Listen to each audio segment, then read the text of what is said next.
Eu vou só fazer uma oração bem rápida aqui, inicial, para a gente começar, tá bom? Pai, em nome do Senhor Jesus, muito obrigado, Senhor, pela Tua bondade e pela Tua misericórdia que o Senhor tem feito conosco.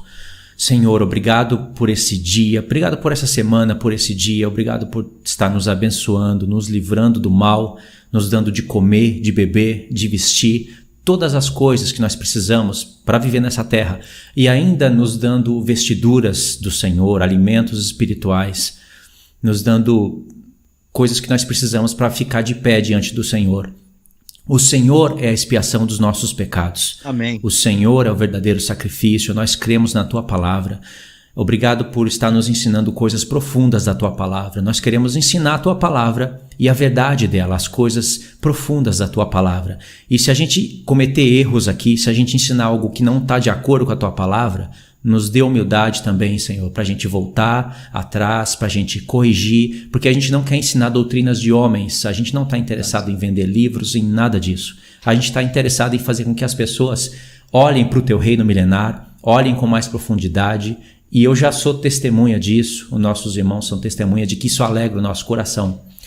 Nos capacita, Senhor, capacita o irmão Igor, me capacita o irmão Pedro, pessoas que estão dando início nesse assunto, para que a gente fale desse assunto com precisão. Em nome do Senhor Jesus, Pai, eu te peço. O que nós queremos é a santificação do Teu santo nome. Que a Tua palavra seja entendida e seja temida pelos irmãos. Que os irmãos realmente olhem para a Tua palavra, leiam os Teus profetas e procurem entender os enigmas do Senhor, os desígnios do Senhor e sobre o Seu reino que está prestes a vir. Em nome do Senhor Jesus, Pai, eu te peço e te agradeço. Amém. Amém. É isso daí, irmãos. O desafio da live é fazer a gente entender que no milênio vai ter um templo literal, vai ter sacrifícios pelos pecados literais, sem que isso contradiga a obra do Senhor, sem que isso anule a obra de Cristo. Vocês acham que a gente não tem consciência do que é o sacrifício do Senhor, irmãos? Ou vocês acham que a gente nunca leu Hebreus? A gente leu. Só que quando você passa a visão, quando você lê o profeta Ezequiel, e principalmente vê ali os capítulos do 40 ao 48, e realmente lê, gasta ali, põe os seus olhos em cada verso, você vai entender a linguagem do Espírito Santo, você vai começar a compreender. O Espírito Santo esperava que a gente fizesse isso. E ali você vai ver medidas, detalhes. Você vai ver uma planta de uma casa. O meu pai, ele é engenheiro. Ele é engenheiro agrônomo, ele tem 2 faculdades. E eu lembro que quando ele trabalhava na empresa dele, eu lembro que a gente ia lá, né? Ia eu, minha irmã, e aí ele estendia aquela planta em cima de uma mesa. Era um papel assim, semelhante papel manteiga.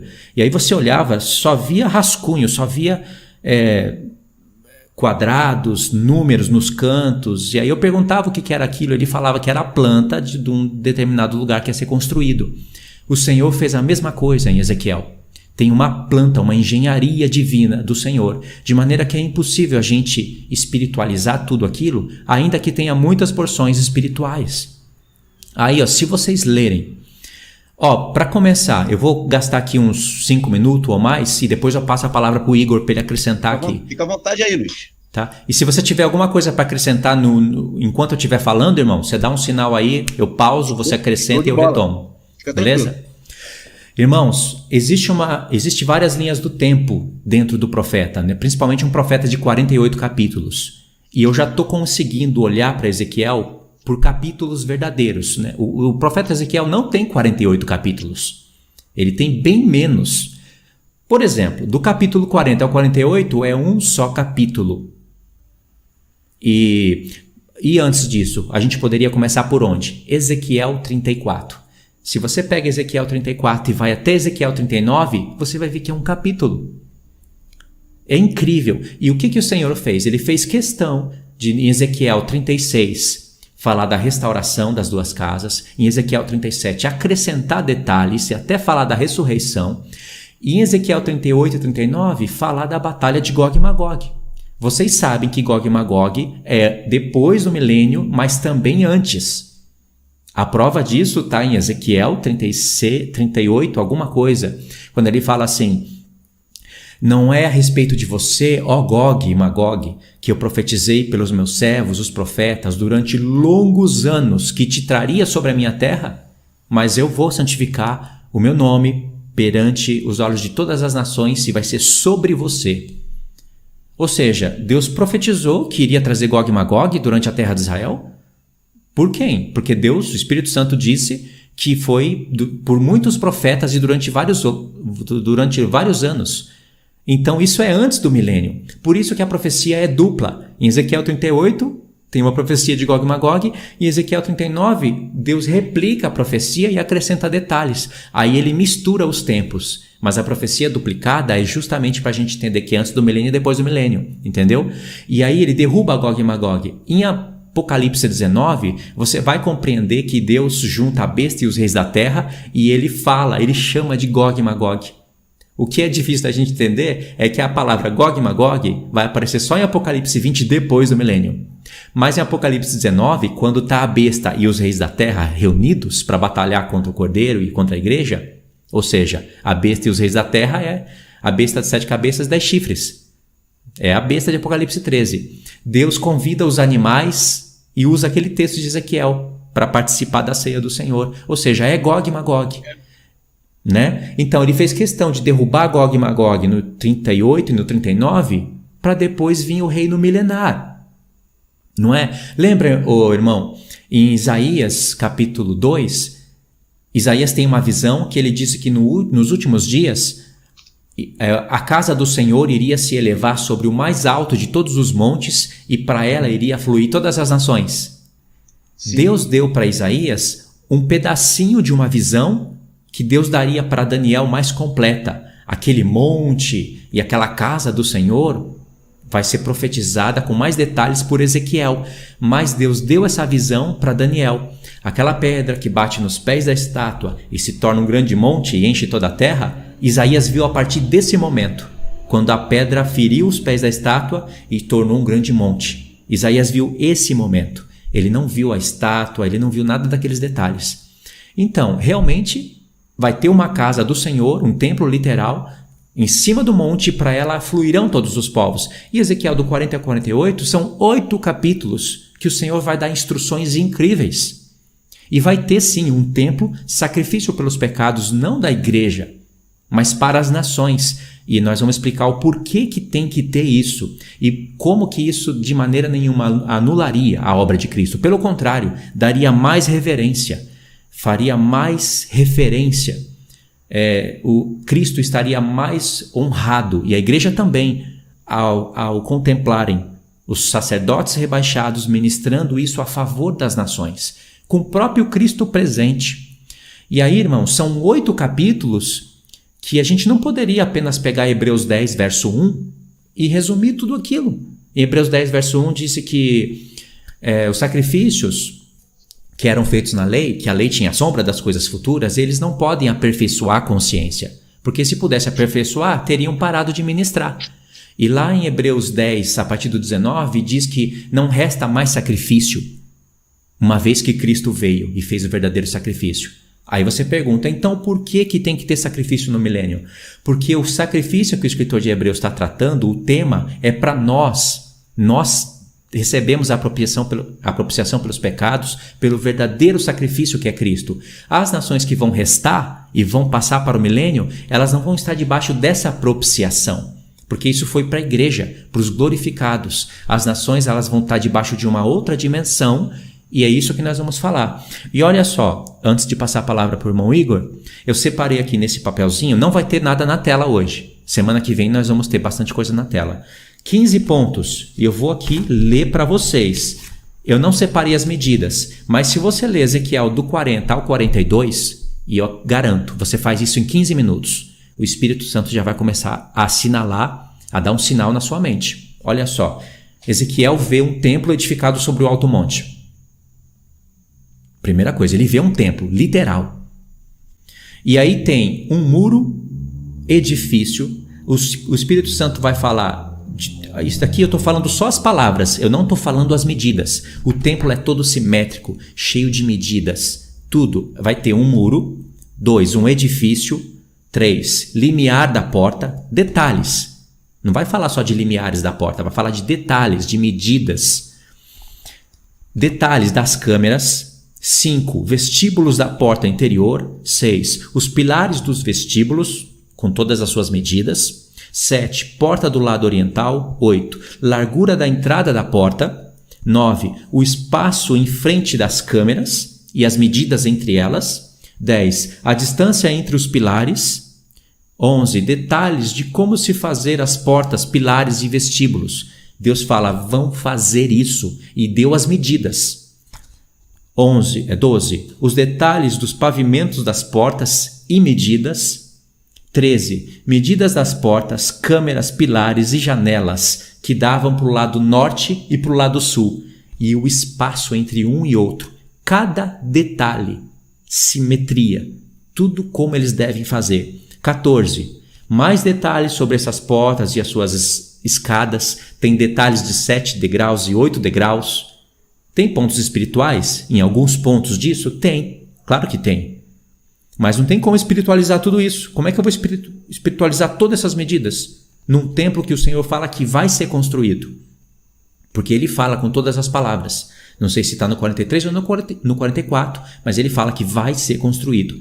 E o número 15, medidas e detalhes das mesas para degolação dos holocaustos. Agora, por que vai ter degolação de holocaustos, primícias, sacrifícios, festas, sendo que o escritor de Hebreus disse que isso não poderia aperfeiçoar a mente? Ou Paulo disse que isso seria para nos conduzir a Cristo? Eu já dei essa introdução, vou passar aqui a palavra para o irmão Igor e ele vai destrinchar em cima disso. Certo, vamos lá. Como o irmão Luiz ele falou, são muitos detalhes, tá? E nós temos que atentar para os detalhes. Vamos lá. Então, você vai observar que nesse templo você vê cozinheiro, você vê guardas, você vê, por exemplo, existe torre de vigias, torre de vigia no norte, no sul e no leste, né? Aí você entra na torre de vigia, você vê ali 6 quartos do tamanho do meu quarto para ficar ali soldados vigiando de guarda para fazer revista para entrar para o palácio, né? Então, gente, é muito detalhe ali para simplesmente alguém chegar e dizer não, isso é espiritual, né? Então não tem como. E ao mesmo tempo você vê ali sacerdotes, né, trabalhando. A grande pergunta que as pessoas fazem, e eu estou aqui com um texto de Hebreus aqui aberto, né, e ele vai falar sobre ordem de Melquisedeque, vai falar sobre o sacerdócio carnal. Então, o que nós estamos querendo passar para vocês hoje aqui? É que, em primeiro lugar, ninguém vai poder dizer que não existe um templo, porque o estudo de Ezequiel mostra clarissimamente que tem um templo. Feito isso, né, ok, já vimos que existe um templo, já vimos que existe 30 câmaras ali para as pessoas descansarem. O texto mostra que durante as festas, que o irmão Luiz falou que vai haver festa, as pessoas que vierem da ala norte vão sair pela ala leste, as pessoas que entrarem pela ala leste vão sair pela ala norte, né? Ou seja, é muito detalhe. Inclusive, a gente vai falar muito mais sobre isso na próxima aula. Então, o que acontece? Na próxima live, né? Eu estou maneiro de professor. Então, o que acontece? Né? Primeiro, entender que existe um templo. Existe um templo? Fechou. Existe ali sacerdócio? Vamos ver isso clarissimamente, que tem sacerdócio ali.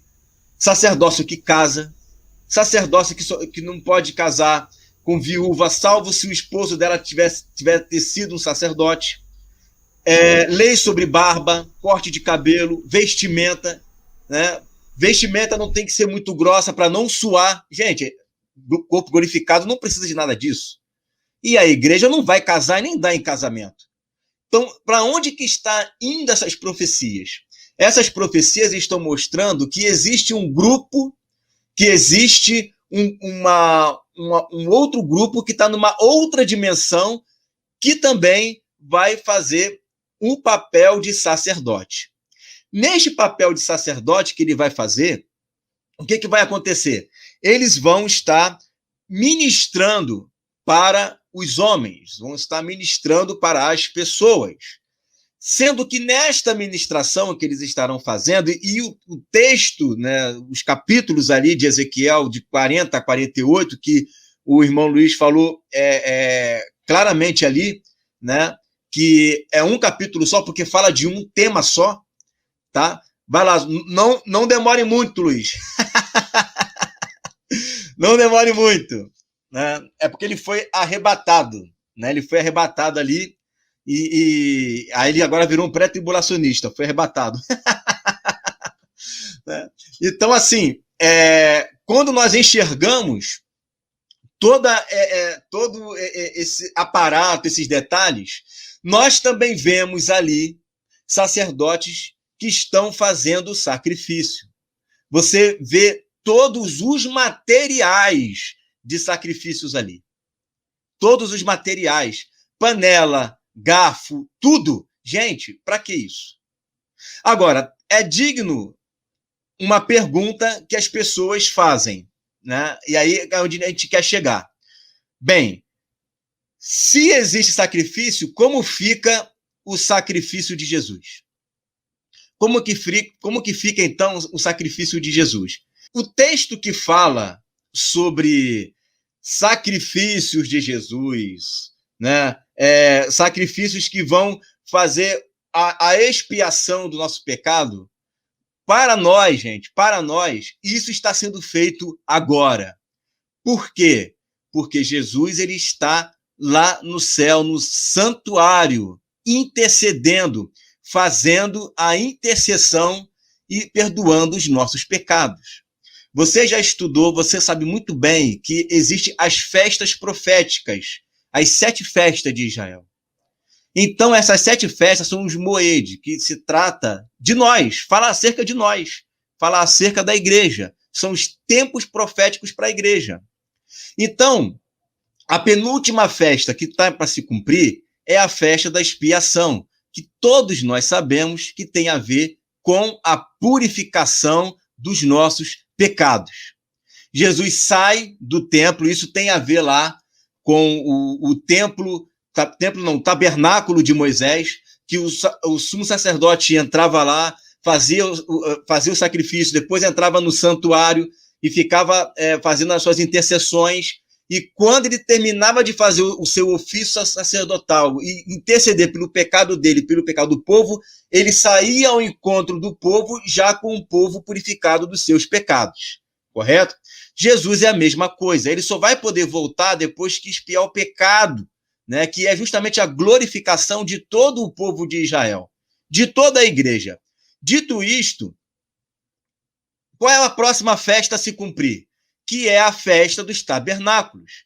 A festa dos tabernáculos é a habitação de Deus com os homens, é o Sucote. Então, o que acontece? Jesus está perdoando nossos pecados, está perdoando nossos pecados hoje, porque ele está lá intercedendo por nós.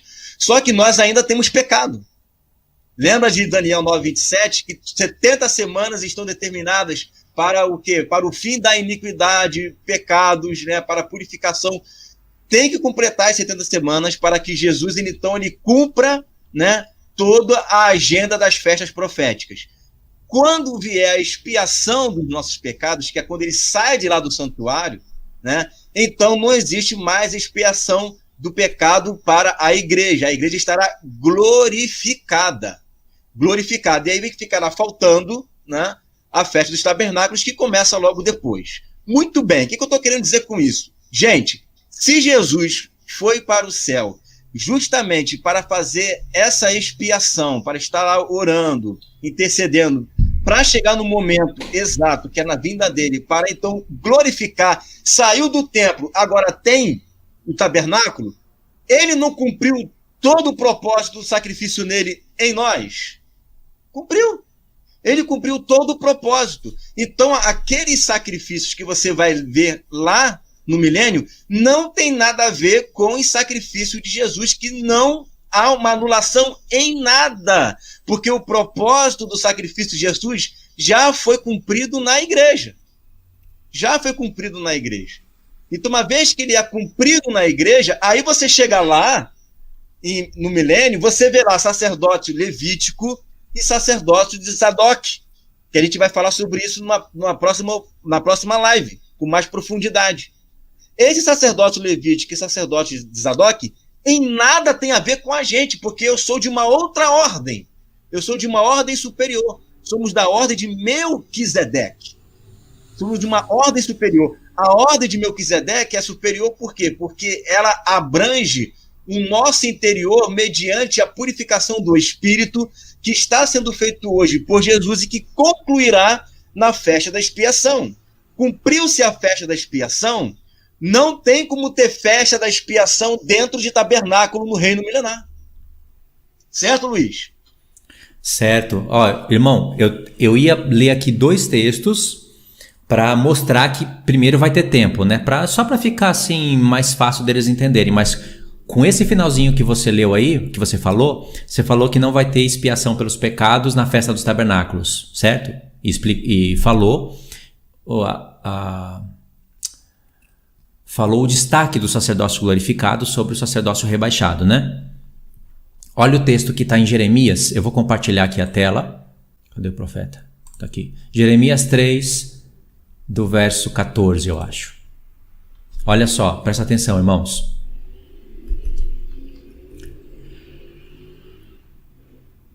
Será que está certo? Não, eu estou aqui em Jeremias 4. Jeremias 3, verso 14. Olha só. Convertei-vos, ó filhos rebeldes, diz o Senhor, porque eu sou o vosso esposo, e vos tomarei 1 de cada cidade, 2 de cada família, e vos levarei a Sião. Dai-vos-ei pastores segundo o meu coração. Irmãos, aqui parece que o Senhor está falando somente para a igreja, mas não é. Olha só, dai-vos-ei pastores segundo o meu coração. Esse somos nós. Que vos apacentem com conhecimento e com inteligência. Presta atenção no verso 16. Sucederá que quando vos multiplicardes e vos tornardes fecundos na terra, aqui já lembra de Efraim também, então diz o Senhor, nunca mais se exclamará, a arca da aliança do Senhor, ela não lhes virá à mente, não se lembrarão dela, aqui ó, ela não virá à mente e nem se lembrarão dela, nem delas sentirão falta e não se fará outra. Naquele tempo chamarão Jerusalém de trono do Senhor. Nela se reunirão todas as nações em nome do Senhor, e já não andarão segundo a dureza do seu coração maligno. E no verso 18 vai falar da casa de Israel e da casa de Judá, como os irmãos já sabem. Pode ver que, ainda que nós temos aquelas leis de Ezequiel do 40 a 48, que são bem semelhantes às leis lá que Deus deu para Moisés, vai ter muitas mudanças. Uma delas não vai ter a Arca da Aliança. O próprio Senhor, a glória do Senhor vai estar no templo e vai ser a própria expiação dos sacerdotes eternamente, mas as nações ainda devem ao Senhor. Memoriais e todas essas coisas. E tem, se vocês verem, eu vou citar aqui para economizar tempo para a gente para explicação. Se vocês lerem Ezequiel do 40, do 1 ao 5, vocês vão ver que Deus pegou Ezequiel, levou num alto monte e mostrou para ele uma cidade edificada sobre o monte. E dali começa todas as medidas, de tudo, até o 42. No 43, o Senhor faz uma pausa para falar de algo espiritual e glorioso. E depois retoma o assunto para falar de sacerdotes e sacrifícios e mais detalhes e detalhes. E no Ezequiel 48, você vai ver que a cidade está edificada. Vai ter repartições de terra, uma porção pertence aos levitas, outra aos sacerdotes, outra aos que vão trabalhar no reino. E ali tem uma cidade edificada, tem 3 portas de cada lado, tem menção às tribos de Israel, ou seja, existe templo. Ponto 1. Fechou, não tem como ir contra. Aceita a palavra. Agora, por que eu digo aceita? Porque, irmão, se você entende que o reino não é no céu, que a gente não vai estar lá no céu com os anjos e a terra destruída, se você entende como o Senhor falou, como o Espírito Santo profetizou, Apocalipse 1 e Apocalipse 5, e reinarão sobre a terra, e que Jesus estará sobre o trono de Davi na terra, a partir de Jerusalém reinando sobre todas as nações, então a gente tem que estar sobre o alto monte e tem que ter um templo. Os homens não vão ficar lá no monte à toa. Irmão, se tem templo, presta atenção nisso. Para que serve o templo do Senhor? Eu estou falando de uma dimensão diferente. Hoje nós somos o santuário do Senhor. O Senhor profetizou que haveria um tempo no qual não haveria templo e que o homem seria o templo do Senhor. Mas essa dimensão que nós estamos profetizando é o mundo vindouro. É onde o Senhor vai cruzar realidades espirituais com realidades literais. Vai ter o templo que é o próprio homem vai ser templo do Senhor. As nações vão ter o Espírito Santo. Mas ainda vai ter um templo literal, ou seja, o Antigo e o Novo Testamento, a sombra e a realidade, tudo vai estar ali, a Bíblia em 3D. Se você entende que vai ter templo e compreende que no templo tem que ter sacrifícios, aí você começa a pensar. As nações, elas vão plantar e colher. Está escrito em vários profetas. A igreja não vai ficar plantando e edificando e bebendo do vinho e vivendo na sua casa tendo filhos. Isso é para os sacerdotes rebaixados e para as nações que restarem. Se vai ter plantação, se vai ter colheita, se eles vão comer carne, por que o Senhor não usaria tudo isso para trazer primícias para ele e para ensinar a palavra na própria prática? Por que o Senhor deixaria as nações apenas comerem carne, fazerem churrasco? Isso é a vida hoje. Se as nações vão plantar e vão colher e elas vão entender que aquilo lá no passado era uma referência a Cristo, que é a realidade, que vai estar presente no milênio, por que o Senhor não usaria isso para ensinar as nações? Então, primeiro, memorial, reverência, referências. E além do mais, apenas isso não vai aperfeiçoar a mente deles, mas todo um contexto, sim, vai servir de aperfeiçoar, porque quando eles trouxerem as primícias das suas plantações para os sacerdotes terrestres, eles já estão fazendo uma gratidão, uma referência a Cristo e à igreja, porque eles vão saber que aquilo no passado apontava para uma realidade que está diante deles. O próprio Senhor e a própria igreja são primícias. Quando os sacerdotes rebaixados imolarem carnes, e isso é para pecado das nações, sim. Os próprios sacerdotes rebaixados vão fazer uma reverência a Cristo e à igreja. Ou seja, em todos os pontos, o sacrifício de Cristo vai estar sendo lembrado. Assim como nós fazemos, tipo Santa Ceia, etc. Sempre apontando para o sacrifício de Cristo.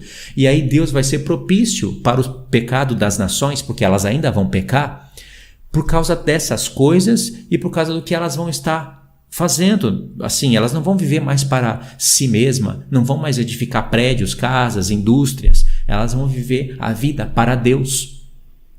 Por isso que o Senhor vai usar, ele não vai desprezar tudo isso, ele vai usar todo esse contexto para ensinar as nações. Não é só o sacrifício pelos pecados que vai aperfeiçoar a mente deles, mas o contexto geral de todas as coisas.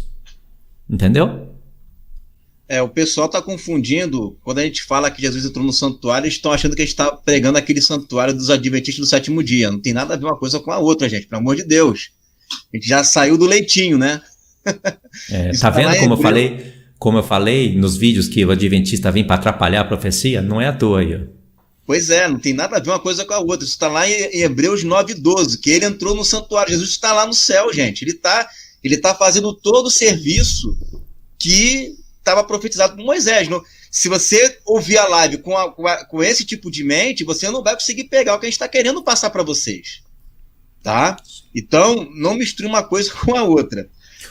Justo, irmão, antes de você começar, é justo você não compreender isso, é justo você não entender e falar, é impossível sacrifício pelos pecados, é impossível isso. Mas você vê que a gente está quebrando barreiras diante de você. Primeiro, você tem que ter uma explicação para si mesmo, de Ezequiel do 40 ao 48. Não seja preguiçoso, leia, estude e explique para si mesmo. Quando você conseguir explicar tudo, aí você vai e ensina isso. Porque o que nós estamos fazendo é tudo com temor. O Senhor vai pedir conta de tudo que a gente ensina. Entendeu? A gente pode estar sendo prejudicado aqui. Ou a gente pode estar reservando alguns galadão, algumas recompensas. A gente tem consciência disso. Mas isso é justo você ter dúvidas. Mas você tem que ler. Esse assunto, eu não sei há quanto tempo o irmão Igor fala disso, mas lá no Rio de Janeiro, quando eu estava lendo isso, e eu chamei Pedro, eu falei, Pedro, olha só isso daqui. E o Pedro enxergou na hora, assim, começou a acrescentar coisas sobre a parte espiritual, e nós gravamos 2 lives. Aí eu falei pro Pedro assim, Pedro, será que não tem sacrifício pelos pecados, cara? Tem muito detalhe aqui, cara. Aí o Pedro foi, naquele tempo, ele despejou Hebreus em cima de mim e falou: Luiz, te livrei, hein? Você ia falar de sacrifício pelos pecados no milênio, hein? Você não é nada sem mim mesmo, cara, te livrei. E aí, realmente, eu aceitei a ideia, mas ficou na minha mente. Por que tanto detalhe? Olha, nós vamos espiritualizar tudo e o sacrifício pelos pecados, que eu entendi que era para as nações, a gente vai estar espiritualizando tudo e o literal a gente, sabe, não estava uma coisa muito conexa na mente, então a gente pulou essa parte. Irmão, eu nunca perdi um debate para um judeu e eu já debati com muitos judeus, mas uma vez um judeu calou a minha boca. Ele falou assim: Luiz, para o seu Jesus ser verdadeiro, você tem que pegar Ezequiel do 40 ao 48 e jogar no lixo. Aí o seu Jesus é verdadeiro. Eu falei: por quê? Ele falou: vem cá. Me mostrou, ele me provou que Ezequiel do 40 ao 48, e eu sou paciente, eu ouvi ele falar, é no milênio, e ele falou aqui, ó, derramamento de sangue, altar, medidas, e aí? Isso aconteceu no passado? Se aconteceu, me mostra. Eu falei: parece que não. Ele: então, é no milênio. O nosso Messias verdadeiro vai vir ainda. Ele não veio, ele vai vir, e ele vai edificar o templo, e ele vai fazer sacrifício pelos pecados de verdade, assim, verdadeiramente agradáveis ao Pai, porque não há quem peque. Aí ele usou o texto de Salomão, falando para mim: não há quem peque.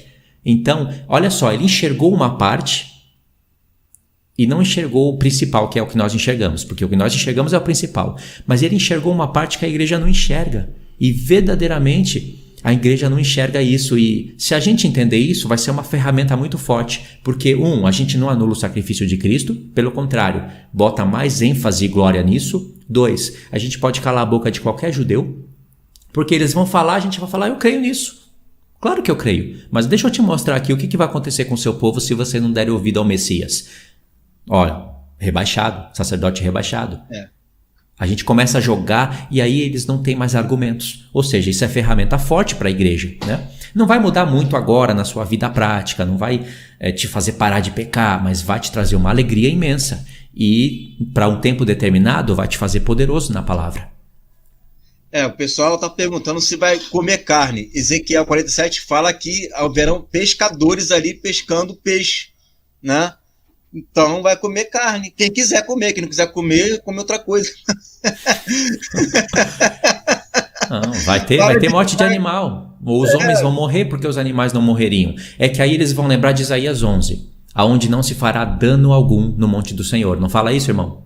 Isso. Ou então, animal, ele diz assim: o leão comerá palha com o boi. Então a gente não está vendo mais o leão comendo o boi. A gente está vendo o leão comendo a palha com o boi. Ele não está querendo comer a carne do boi. Aí dá a entender que não tem morte nenhuma. Só que, irmãos, não vai dar para falar isso agora. Quando vocês entenderem como existe uma preparação para a matança dos animais e como eles aceitam isso, como Deus fala com a alma dos animais. Deus disse que vai cobrar, está no livro da lei escrito, ele vai cobrar do homem, o homem que derrama o sangue do animal, e vai cobrar do animal, o animal que derrama o sangue do homem. Porque no sangue está a vida. Como é que o Senhor vai fazer isso? Irmão, você vê que Deus fala com os leões e eles obedecem. Deus chama os leões de um canto, vai para o outro e fala: come, mata. E eles obedecem. Deus fala com a baleia, ela obedece. Deus fala com a águia, com os corvos. Ele fala com os animais e eles obedecem. Agora, a matança que existe hoje no mundo para abastecer as indústrias, isso é horrível. Não tem preparação nenhuma. Porque parece que o Senhor está se contradizendo, né? Ele fala que vai cobrar o sangue, a vida dos animais, que não é bom matar, né, os animais, e de repente tudo aquilo de sacrifício que ele pede no livro da lei. Jesus comeu peixe já glorificado, né? Jesus comeu peixe já glorificado. Agora preste atenção numa coisa, gente. Deus, ele trabalha também com uma coisa que a gente até chama que são dispensações, tá? Antes de Cristo, houve uma dispensação que foi a dispensação da lei. Então você via ali sacrifícios literais que apontava para algo superior. Isso está lá em Hebreus 10:1, tá? Depois de Cristo, nós temos uma outra dispensação, que é a dispensação da ordem de Melquisedeque, tá? Da ordem de Melquisedeque. Você vai ler lá em Ezequiel, não é a ordem de Melquisedeque fazendo isso. Eu vou até mostrar o texto aqui para vocês, como que é isso. É uma outra ordem que está ali. Quando você chega no reino milenar, gente, é uma outra dispensação totalmente diferente da que vivemos hoje. Não vai haver assim novo nascimento. Jesus estará aqui na terra. Ele vai estar ali, as pessoas estarão vendo ele, né? Então é um momento muito diferente da que nós vemos hoje, né? Eu vou mostrar aqui o texto. Deixa eu abrir aqui. Isso aqui é o templo, né? Tem gente que acha que é espiritual, né? Deixa eu pegar esse texto aqui, ó. Olha para esse texto, gente, e veja se isso aqui bate com o sacerdócio de Melquisedeque. Isso aqui já é reino milenar, tá? Isso aqui é reino milenar. No pátio de fora havia uma sala ligada com o portão de dentro. Essa sala dava para o salão que ficava em frente do pátio. Aí eram lavadas as partes dos animais que eram completamente queimados para os sacrifícios. Havia 4 mesas, 2 de cada lado do salão. Nessas mesas matavam os animais que eram oferecidos em sacrifício. Não só os que eram completamente queimados, mas também os que eram oferecidos para tirar pecados ou culpas. Isso aqui é o reino milenar. Está falando de nós? Claro que não, a gente não vai estar mais pecando, vamos estar glorificado, né? Aí ele vai falar aqui sobre as mesas e papapá, sobre a altura e mais detalhes, mais detalhes, mais detalhes.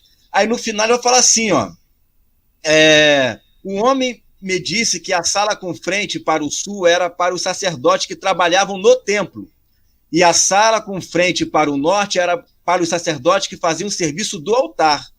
Todos os sacerdotes eram, descendentes de Sadoc, que era da tribo de Levi. Só eles tinham o direito de entrar na presença do Senhor para servi-lo. Então eu não vou poder entrar na presença do Senhor, Luiz, porque eu não sou descendente de Sadoc. E agora? Como é que faz? Por isso que eu falo, irmão, quando você lê, quando você lê o texto e aplica ao coração, as coisas começam a mudar. Isso daqui que o Senhor criou é uma charada, um desafio. Ele sabia que muitas pessoas não iriam ler, só iriam se lembrar de Hebreus. E não fariam tão mal, porque estão se lembrando de Hebreus, significa que acredita no Senhor. Mas ele sabia que pessoas iriam ler, ver com os olhos, ouvir com os ouvidos e entender com o coração, iria entender esses desígnios dele. Ou será que o Espírito Santo está jogando centenas de versos dentro de 8 capítulos ao ar? Mais uma vez, gente, se você insistir no discurso de que está anulando o sacrifício de Cristo, de que isso aí não faz parte, né, o sangue de Jesus é que está valendo, se você seguir nesse discurso, aquele texto que eu li para você de Ezequiel, você não vai conseguir explicar, a não ser que você diga que o reino milenar é simbólico. Aí tudo bem. Se você quiser dizer para mim que o reino milenar é simbólico, alegórico, aí depois você se vira espiritualizando o texto. Agora, se você entende que aquele reino é literal e que existe um templo, você vai se complicar com aquele texto dali. Mas vai se complicar muito. Ou você interpreta literal tudo, ou você vai entrar numa situação que você não vai não vai conseguir explicar e vai ficar travado naquele texto. O texto está muito claro. Eu li para vocês, eu li. Somente poderá entrar na presença do Senhor aquele sacerdote da linhagem de Sadoc. Eu não sou da linhagem de Sadoc. Primeiro, que eu não sou descendente de judeu. E segundo, que eu sou da ordem de Melquisedeque. Eu sou efraimita, espiritualmente falando. Então, não tem como. Ou você aceita, né, a explicação de que realmente, como o rapaz está falando assim, eu sou de Cristo. Claro que nós somos de Cristo porque nós temos o Espírito de Cristo, que é da ordem de Melquisedeque. É da ordem de Melquisedeque, meu filho, não é de outra ordem. Como ficaria, irmão?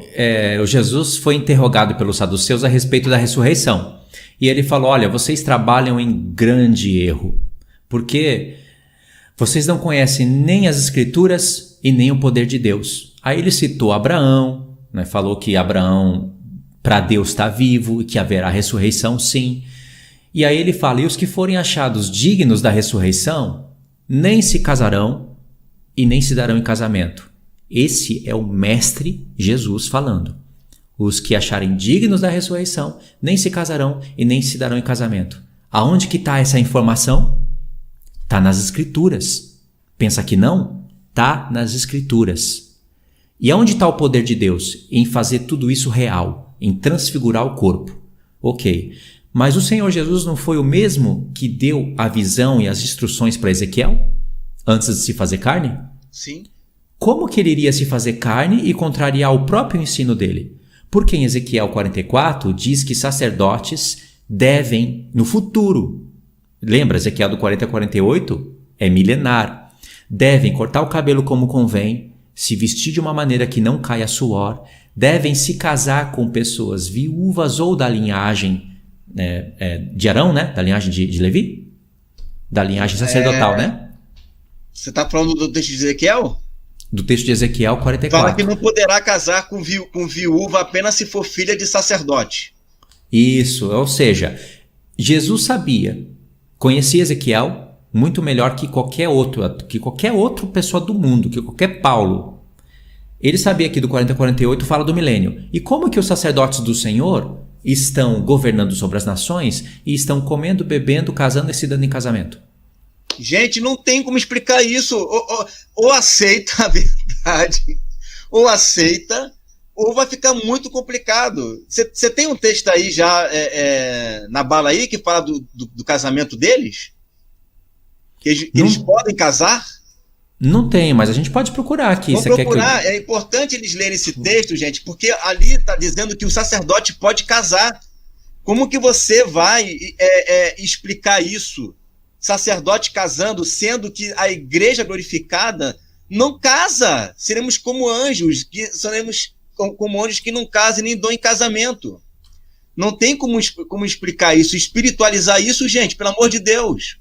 Claro que é um assunto novo. Agora, o importante é o seguinte, nós somos da ordem de Melquisedeque. Então, todas as passagens que você pode mostrar, Hebreus 9, Hebreus 7, Hebreus 10, isso fala para nós. A gente está falando de um sacerdócio que vem depois de nós e que é inferior a nós. Por que é inferior a nós? Porque eles não estão glorificados. Eles não estão glorificados. E o texto é bem claro sobre isso. Achou aí? Achei. Pode pôr? Eu vou pôr aqui na tela. Pode mandar bala aí.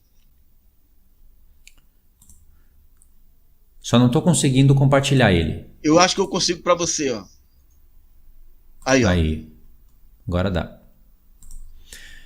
Ezequiel do 44 em diante. Está aqui, verso 15. Vamos pegar do verso 15. Ó. Mas os sacerdotes levitas, os filhos de Zadok, que cumpriram as minhas prescrições do meu santuário, quando os filhos de Israel se extraviaram de mim, eles se chegarão a mim para me servirem, e estarão diante de mim, para me oferecerem a gordura e o sangue, diz o Senhor Deus. Eles entrarão no meu santuário e se achegarão à minha mesa para me servirem e cumprirão as minhas prescrições. Verso 17.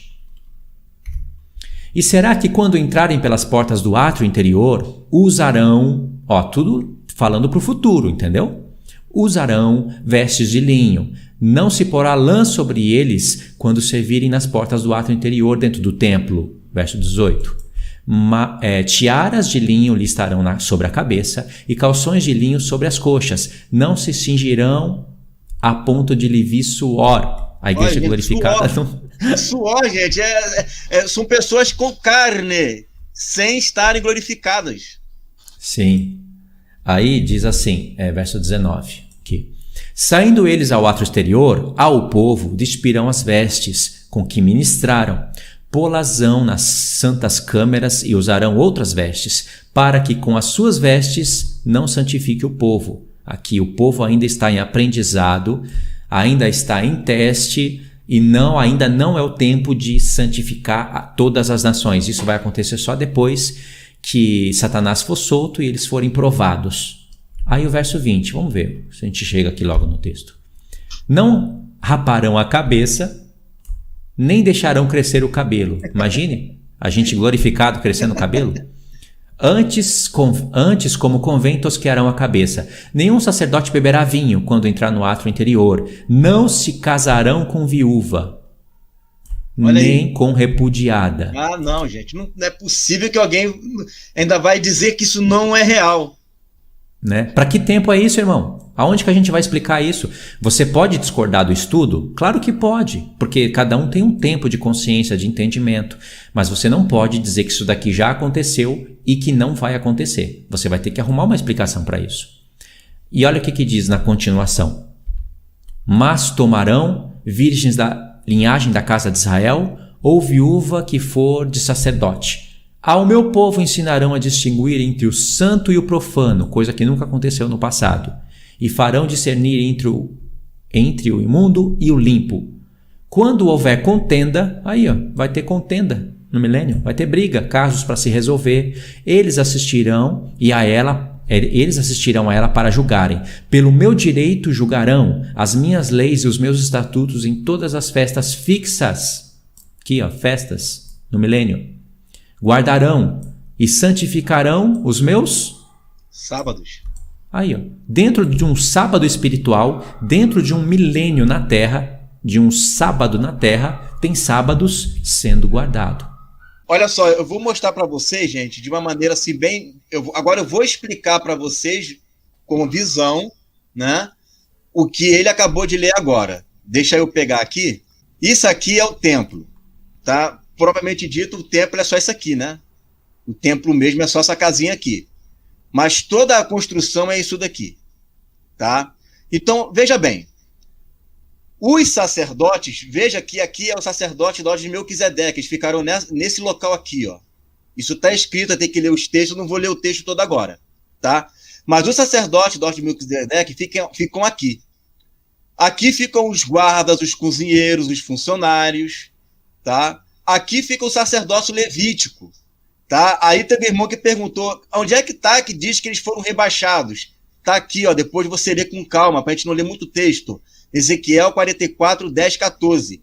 Diz, ó, que eles não me servirão como sacerdote, nem chegarão perto de nada que seja santo, para mim, nem entrarão no lugar santíssimo. O castigo pelas coisas vergonhosas que eles fizeram é este. Eu os encarrego de guardar o templo e de fazer todos os serviços dele. Então, o sacerdócio levítico vai ficar aqui de frente para a ala norte. A ala norte é que fica de frente para a Turquia, tá? E eles vão fazer, ó, serviço de quarto, que são os 30 quartos. Vão ficar aqui onde ficam os guardas. Lembra que eu falei sobre os guardas? Né? Você dando um zoom aqui, os guardas eles ficam aqui, ó, vigiando a entrada para saber se a pessoa, né, está entrando ali com mal intencionada, para poder entrar no pátio exterior. O sacerdócio de Zadok, você vai ter que depois ler os textos, depois pode ler nas outras lives, o serviço que eles farão é até aqui, ó. E pode até entrar aqui. Só que quem entra aqui no Santo dos Santos, aí tá aqui os textos todinhos aqui, ó, para depois você ler, tá?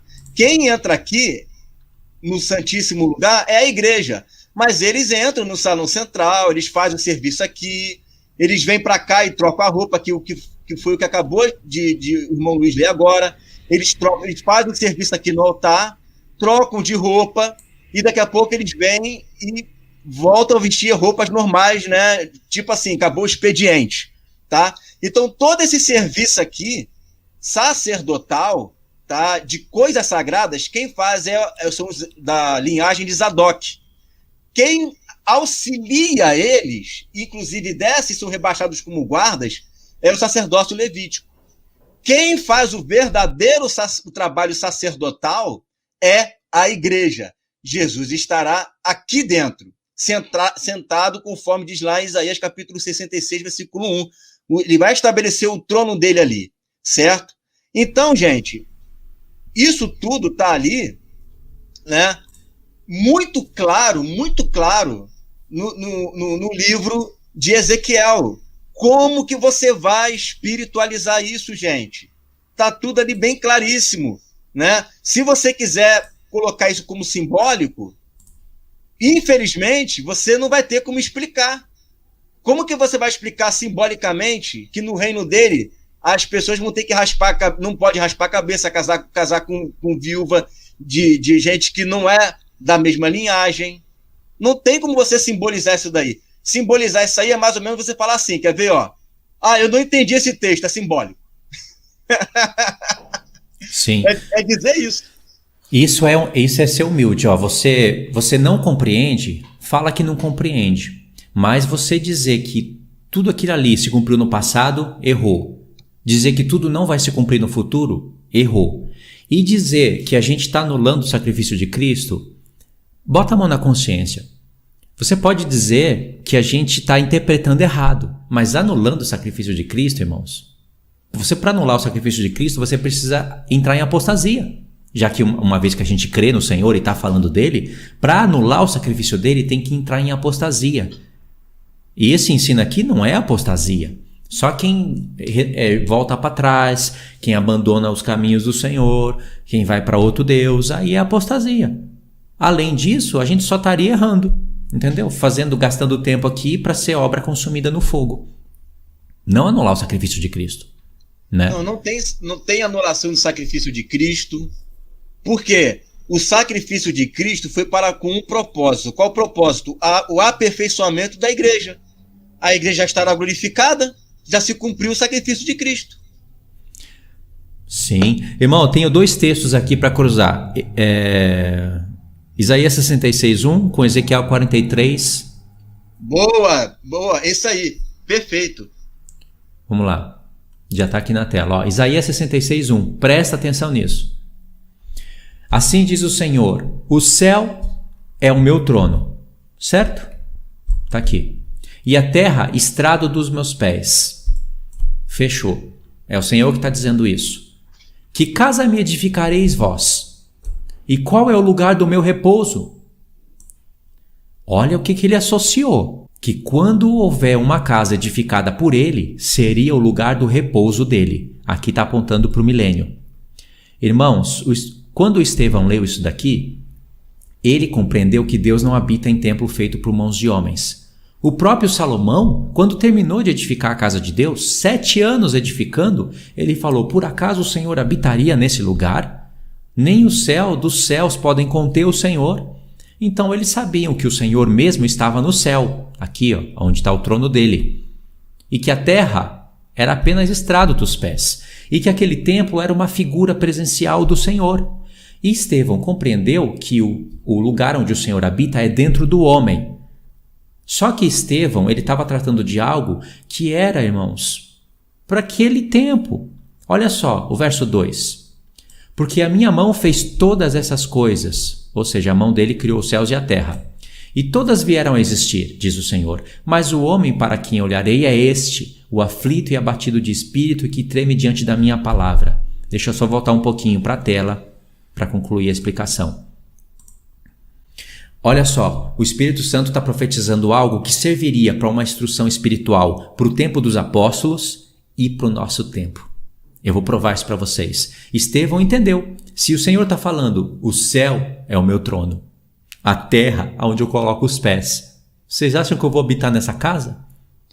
Era para eles entenderem que o Senhor já está dando dicas. Era para eles entenderem que o sacrifício apontava para algo do Filho, que o azeite apontava para algo mais sublime, que o templo era só uma figura. O próprio Isaías, quando profetizou Isaías 53, ele falou do Filho conscientemente. Não pensa que Isaías profetizou o sacrifício de Cristo, lá em Isaías 53, e quando ele acabou de profetizar, ele disse, meu Deus, o que eu falei?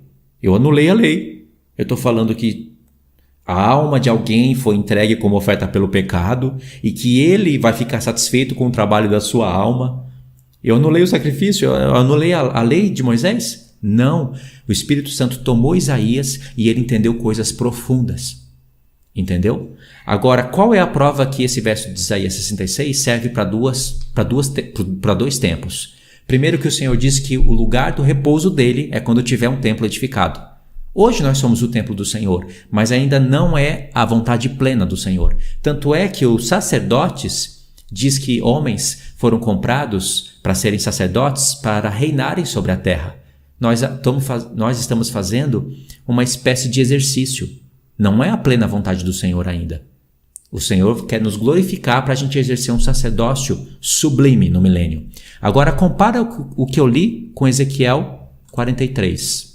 Deixa eu buscar o texto aqui que eu não anotei ele. Mas é importantíssimo comparar os dois textos. Olha aí, vamos pegar Vamos pegar do 5, né, para ficar um contexto legal. O Espírito me levantou e me levou ao átrio interior, e eis que a glória do Senhor enchia o templo. Isso daqui é uma frase-chave dentro desse livro, que desbloqueia grandes coisas. Inclusive, desbloqueia até aquela porta que está em Ezequiel 44. Aqui está a chave. Se tem uma porta em Ezequiel 44 que está fechada, aqui está a chave. Então ouvi uma voz que me foi dirigida do interior do templo, e o homem se pôs em pé junto a mim, e o Senhor me disse: Filho do homem. Vocês conseguem ler português, né, irmãos? Olha só. Este é o lugar do meu trono. Lembrou de algo? E o lugar da planta dos meus pés. Espera aí, o profeta Isaías não disse que era o céu, o lugar do trono dele? O trono está na terra. E o lugar da planta dos meus pés, também na terra. Onde habitarei no meio dos filhos de Israel para sempre. E os da casa de Israel não contaminarão mais o meu nome santo, nem eles e nem seus reis, com as suas prostituições e com os cadáveres dos seus reis, nos seus monumentos. Olha só. O que o Espírito Santo fez? Ele cruzou Isaías com Ezequiel, e tem uma relação muito grande esses dois profetas, entre esses dois. Muito grande. Em Isaías, o céu é o meu trono, a terra é a estrada dos meus pés. Em Ezequiel, a terra é o meu trono. E aqui também, o lugar que eu vou pôr a planta dos meus pés. Significa que o Senhor está sentado sobre o trono de Davi, sobre o monte Sião, na terra, reinando. Ou seja, tem um templo literal, de fato. Uhum. Esses dois textos ajudam a gente a entender isso. Tem um templo literal, tá? Tem sacerdotes, nós lemos o texto. É porque esse é um assunto novo, né, Luiz? Então as pessoas estão assim, né? Ah, meu Deus, e agora? O que eu faço? Se eu acreditar, será que eu anulei o sacrifício de Cristo? Ele vai me fulminar se eu aceitar um negócio desse. Pois é, mas ao mesmo tempo o pessoal está lendo o que está ali escrito. E tem gente falando que isso é uma coisa que já aconteceu. Não tem como dizer que isso já aconteceu, gente. Não tem. Não, isso daí é inegociável. A gente não gosta de bater o martelo, não. Mas nisso eu bato o martelo. Não tem como falar que aconteceu. Ezequiel do 40. Por que Gog e Magog caiu no 38 e 39? Por quê? Porque a pedra veio, bateu nos pés da estátua, ou, em Daniel 7, o ancião de dias veio, fez justiça aos santos e estabelece o reino. Sim, né? E a ordem é a seguinte, gente, preste atenção, o sacrifício de Jesus, a morte dele, isso não vai ser, vou repetir mais uma vez, isso não vai ser anulado, porque tudo isso vai ser cumprido com um propósito, isso está lá em Hebreus capítulo 9, que ele fala que ele se sacrificou para que aqueles que têm sido chamados recebam a promessa da herança, da eterna herança. Então ele morreu, né? Toda a expiação está se cumprindo na igreja. Está se cumprindo na igreja. Nada está sendo anulado.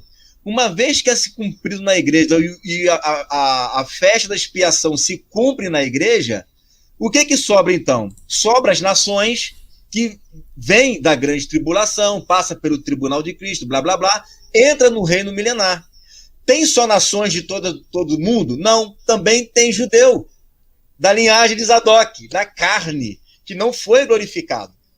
Essa galera, eles serão sacerdotes e vão ministrar. É isso que está acontecendo ali. E vão ministrar para as nações.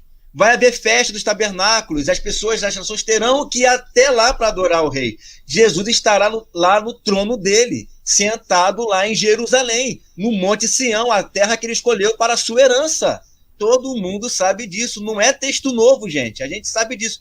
A gente só está colocando um upgrade nisso daí, é uma revelação a mais nisso daí. Eu vou compartilhar um texto aqui com vocês,